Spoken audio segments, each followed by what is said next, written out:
there you go. So I sent Randy a PowerPoint, but as it would have it, it's not working. So if you need a copy, let me know. If not, it's the one we sent out on the last Sunday, or actually, it happened to be Monday this time, so I've got a 1 and 17 or 18 batting average now, so I've hit every Sunday, and I was so excited about coming back Sunday night that I forgot. So I sent it Monday morning. But you should have a copy of it digitally. If not, like I said, just raise your hand in a few minutes when Sister Pat gets back in here, and Brad or one of us will make sure we get you a paper copy of that, and we'll turn it over to you.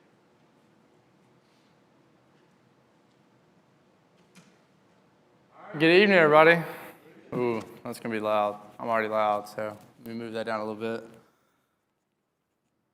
All right, so like as Chris was saying, we're doing the characteristic themes, and I just kind of want to start off asking, like, what does characteristics mean to y'all? What is that word characteristic? What does it mean? Anybody, please talk to me, because I'm already a nervous wreck, so. All right, I'm going to just start calling on people, so if someone wants to volunteer before I have to do that, he's talking. He can't do it, so. Nobody? What does characteristics mean to y'all? It's a trait? Okay, I like that. I have a very similar word to it. Anybody else? It's the things that define you. So let's combine those two. I would think it's traits that define you almost, or it's the way I kind of thought about it was it's qualities that kind of make up your character. So characteristics. So that's the way I thought about it. Different qualities, make up the character. And I kind of want to take that a step farther. What characteristics should a disciple or a Christian or a follower of Christ have? Anybody? I mean, there's so many. So, what's that? Service. Okay, that's a good one. Anybody else? Faith. Okay. Love. I like that.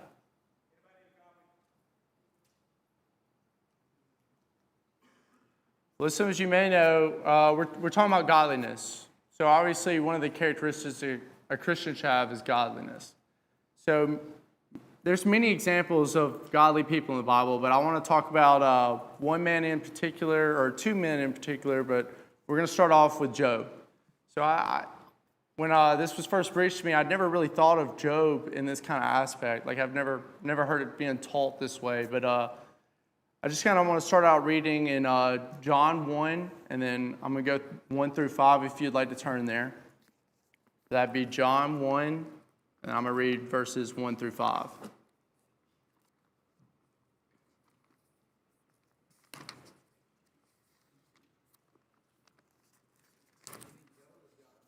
Job, my bad. Job, see? All right, Job 1, verses 1 through 5. It reads saying, there was a man in the land of Uz whose name was Job, and that man was blameless and upright, one who feared God and turned away from evil. 3 were born to him, 7 sons and 3 daughters.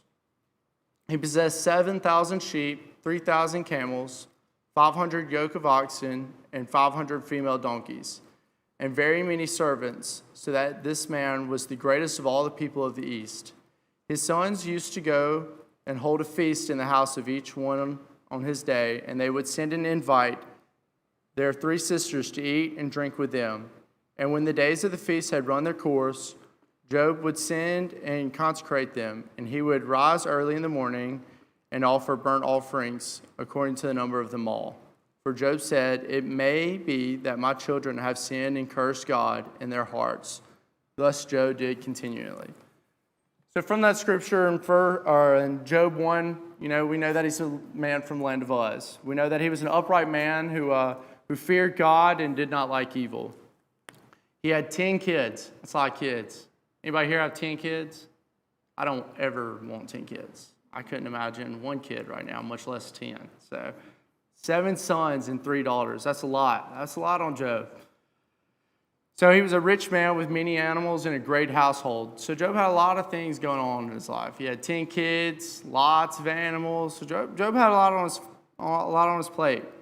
But above all, Job put God first. And it says that, he feared God and did not like evil. And obviously those are characteristics of godliness right there alone.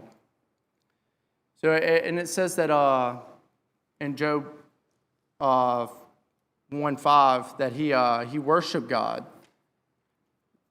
That Job worshiped God and made sacrifices for his children. I think that, so we know that Job was a priest and that he gave burnt offerings for his children in concerning that after maybe they had sinned. And I think that's a pretty good characteristic for Job as well. He cared so much about his daughters and his sons that he was offering burnt sacrifices for them to try to have their sins forgiven. He was thinking of other people.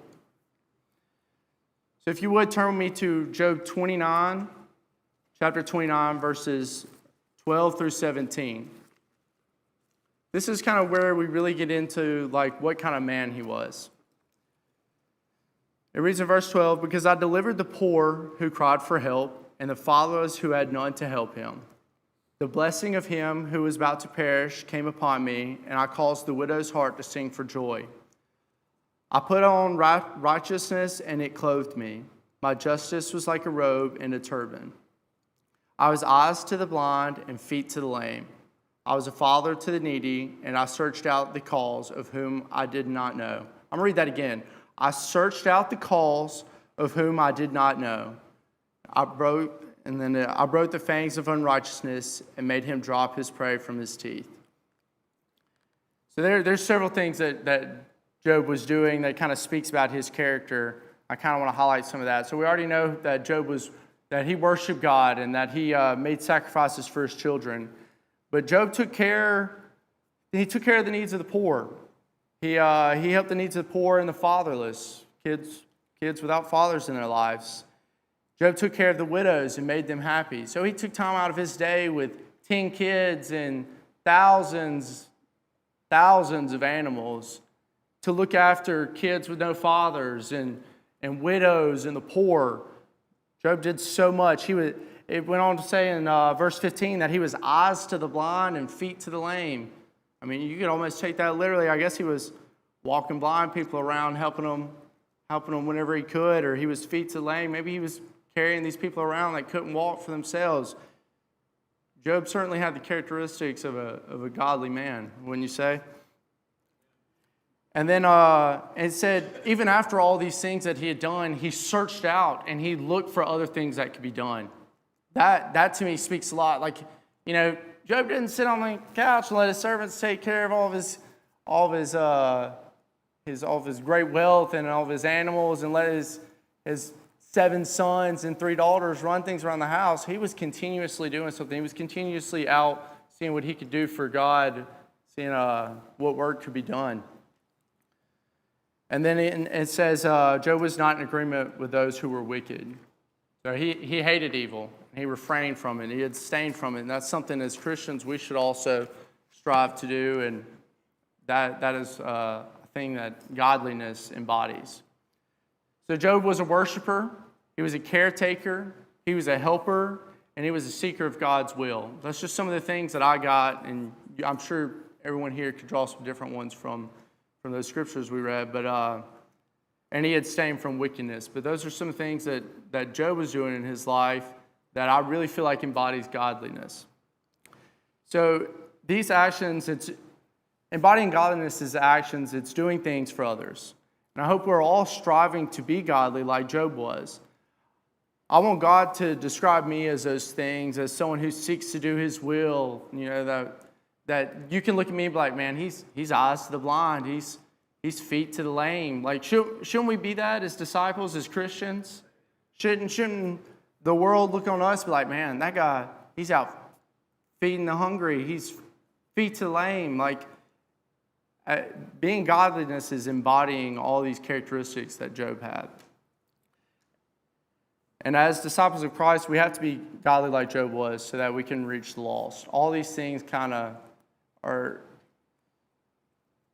being feet to the lame. That's just one opportunity to show someone Christ, to be able to lead someone to Christ. Feeding the hungry. As Christians, we got to be looking for every opportunity we can do something to help someone else, just like Job was. That is godliness. So even a better example of godliness than Job is Jesus. So I'd like to turn to Matthew 20, verses 29 through 34. I'm going to read that.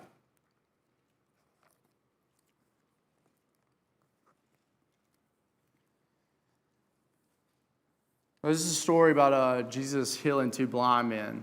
It starts off saying, "And as they went out of Jericho, a great crowd followed him. And behold, there were two blind men sitting by the roadside. And when they heard that Jesus was passing by, they cried out, 'Lord, have mercy on us, Son of David.' And the crowd rebuked him." The people that were following Jesus actually rebuked these blind men. It was like, "Man, shh. This is Jesus we're walking with. What are you hollering for?" I just can't imagine, you know. But that certainly doesn't stop the blind men. In verse 31 it says, telling them to be, after they told him to be silent, they cried out all the more, "Lord, have mercy on us, Son of David." And you know, Jesus probably heard him the first time, and he knew the crowd was going to react this way. You know, Jesus is not naive. He knew this was going to happen. But after hearing them cry out louder the second time, Jesus stops and says, "What do you want me to do for you?" And they said to him, "Lord, let our eyes be opened." And Jesus, in pity, touched their eyes, and immediately they recovered their sights and followed him. If I was blind, man, someone touched my eyes and I can see, I'm gonna follow him too. That's somebody I want to be following. We really hear, what did Jesus show these blind men? He showed them compassion. I mean, could you imagine being in their situation where you didn't even know who was passing by? You just had to hear the crowd, and the only thing you could do at that time was call out, "Oh, Son of David, you know, have mercy on me." And us as Christians, we can take that application as we got to have compassion. We got to have compassion like Job did for these people that are lame or the poor. A lot of times we'll just kind of look over those people and I'm better than them. I don't need to help them, and that is not embodied godliness. As Christians, we should be looking for every opportunity that we can to help someone in those situations, and by doing so, we can lead others to Christ. So, godliness is compassion, and just as Jesus showed the blind man compassion, so should we show others compassion. To be more like Jesus, we should do what we can to help others. Yeah. Isn't it interesting that we can see that no matter what the crowd tells us to do? Right, so one of the things me and Tyler got with Chris, we kind of studied and talked about some things, and one of the points that we had talked about was when the majority of the crowd is moving one direction and is telling you, "Hey, why aren't you doing what we're doing?" And you're trying to fight against the crowd, or you're going against the grain per se, probably doing the right thing, right? It's what's that? And holler louder, or work harder. Keep going against the grain, because there's so many lost out there that are just trying to take us with it. And what does it say? Wide is the gate, narrow is the way. So, I mean, we got 9 times out of 10, if the majority of someone or people are doing one thing, probably shouldn't be doing it, right? That's right. That's I brought up that they couldn't see who was passing by. They just had to do what was available to them, and that was hear. They had to hear the crowd, and I mean, they knew then, oh man, this is Jesus passed by us. You know, everyone here, just like the blind men, maybe they could only do is hear. We got to play to our strengths. So not all of us are going to be great speakers. Like, I mean, we obviously can tell that I'm not the best speaker, but you know, we play to our strengths. We do what we can to be able to help others. So, on that note, I'm gonna turn it over to Tyler. So, thank y'all.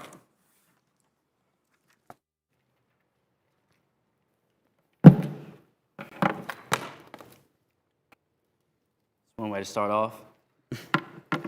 All right, so yeah, our characteristics that we're going to be going through this year is going to be godliness, as Wesley was saying.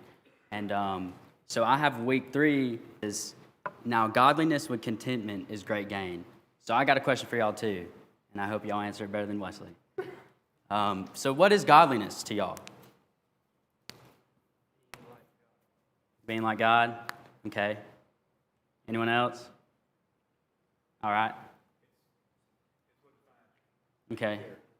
It's your character. It's not, godliness is never listed as a, I think it's Romans 1 verse 16 that, Paul says that God's going to take vengeance on all unrighteousness and ungodliness. Unrighteousness are the deeds, ungodliness is the lifestyle. Mm-hmm. And so, like Wesley did such a good job pointing out Job's lifestyle. So Job was godly character. These are qualities that define him as godly character. Yeah. So yeah, what I had going with that is genuine fear and love and obedience for the Lord. So, so when we study in number 16, if you want to turn there with me, this is about Korah and Dathan and Abraham trying to raise up against Moses. So in verse 2 it reads, "And they rose up before Moses with some children of Israel, 250 leaders of the congregation, men of renown." So men of renown, that's some big boys, right? Like these aren't just some peasants on the side of the street. These are leaders in the congregation. So verse 3, "They gathered together against Moses and Aaron and said unto them, You take too much upon yourselves, for all of the congregation is holy, every one of them, and the Lord is among them. Why do you exalt yourselves above the assembly of the Lord?" So when Moses heard it, he fell on his face. He fell on his face.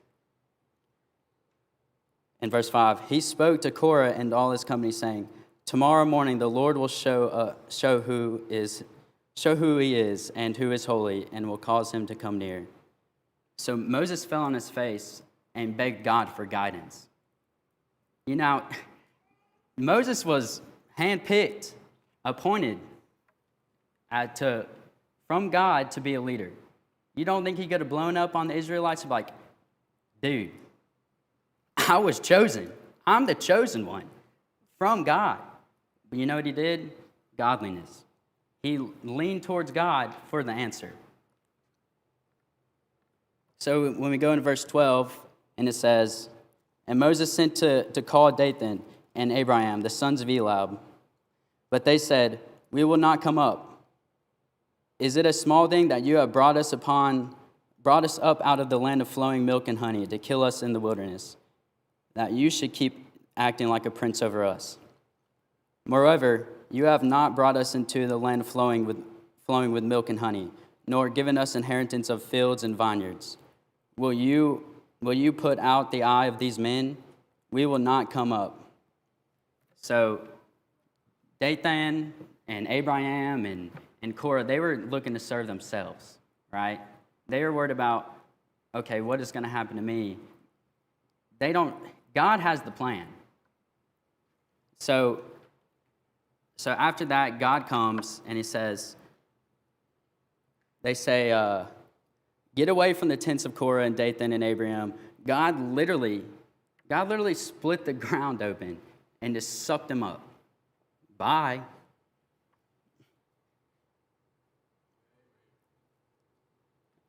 So, yeah, he swallowed them up in their households and all of men with Korah. So 14,000 people you can see there. Hold on, let me change. I'm just reading from there. So, yeah, and in verse 49, it says, "Now those who died in the plague were 14,700. That's a lot of people.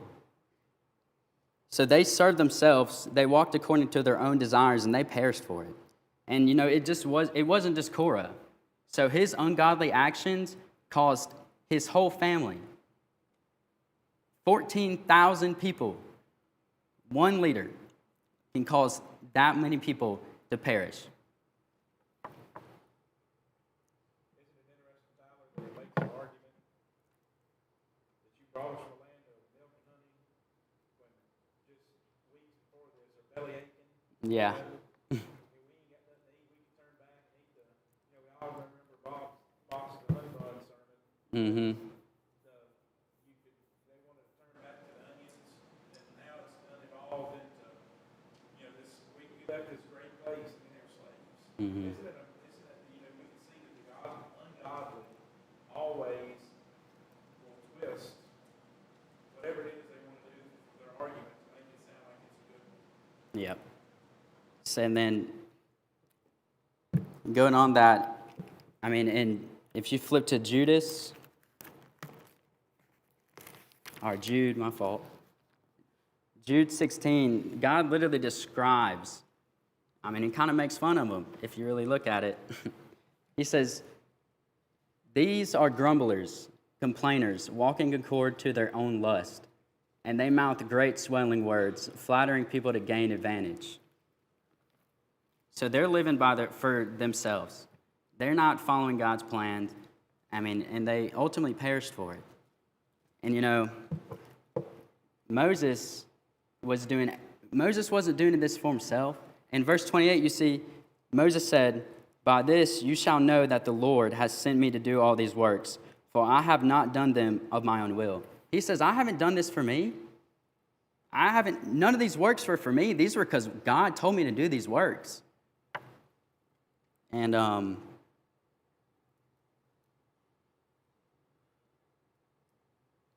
so that's an example of godliness in itself, right? So Moses goes out and he says, I'm not doing this for me. So us as Christians, we need to be going out and realizing we're not on this world for us. Our desires don't even matter.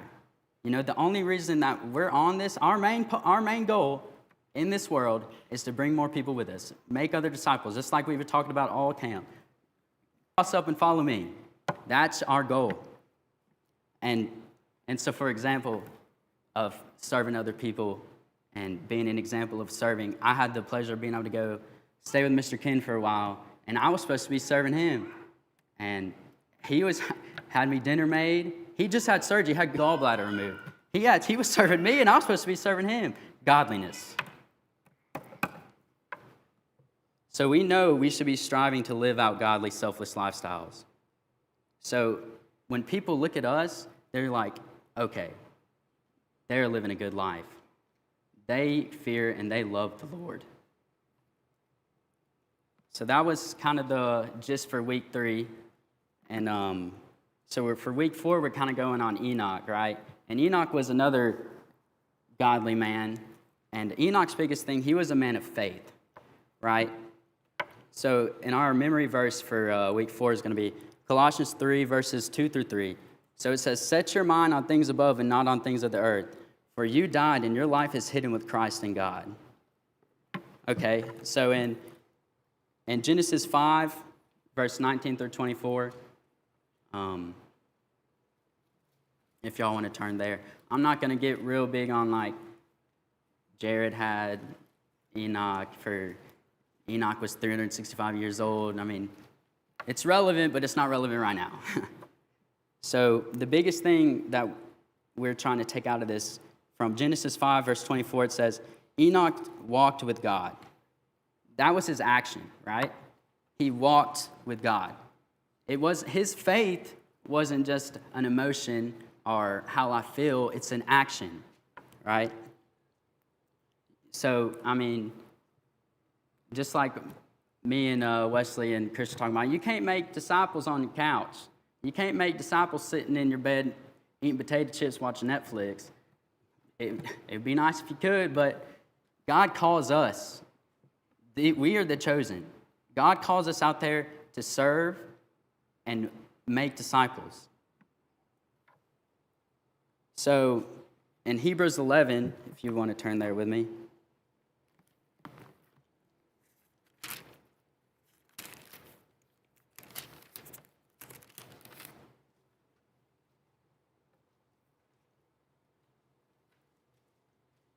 So on Hebrews 5, right, or Hebrews 11, verse 5, it says, by faith Enoch was taken away so that he did not see death, and was not found, because God had taken him. For before he was taken, he had his testimony that he pleased God. So how did he please God? He didn't please God sitting in his house or his hut, whatever they had back then.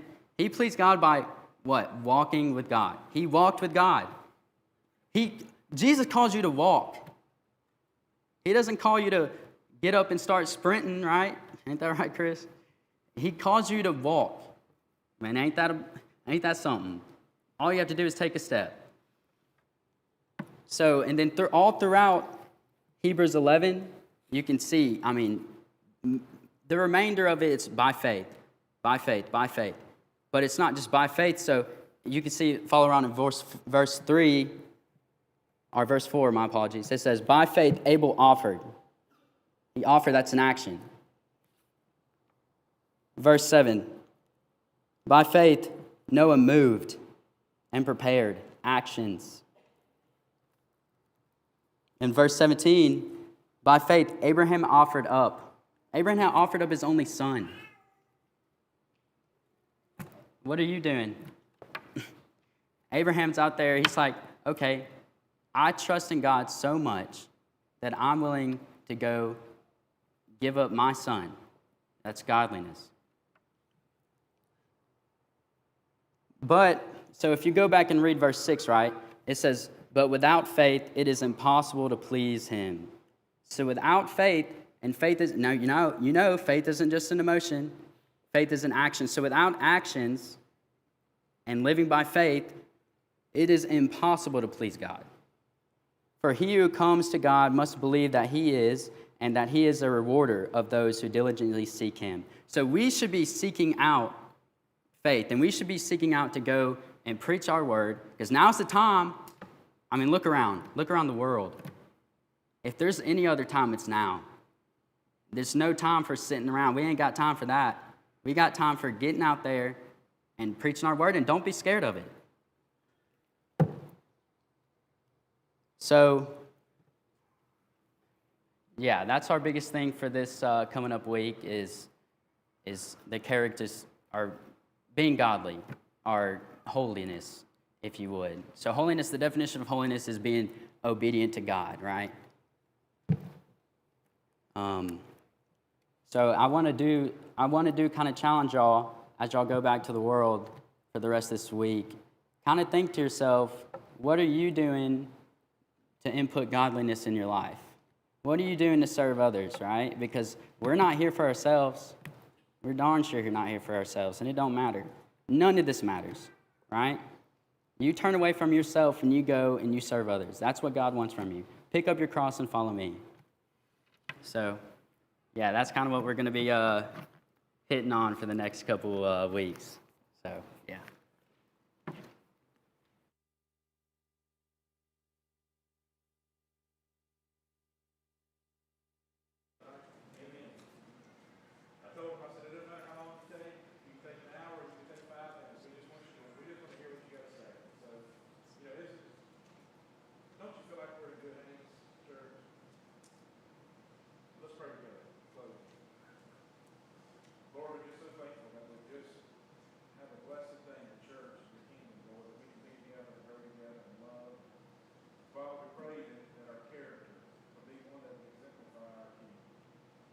Pray, Lord, that you just bless us as we endeavor to live lives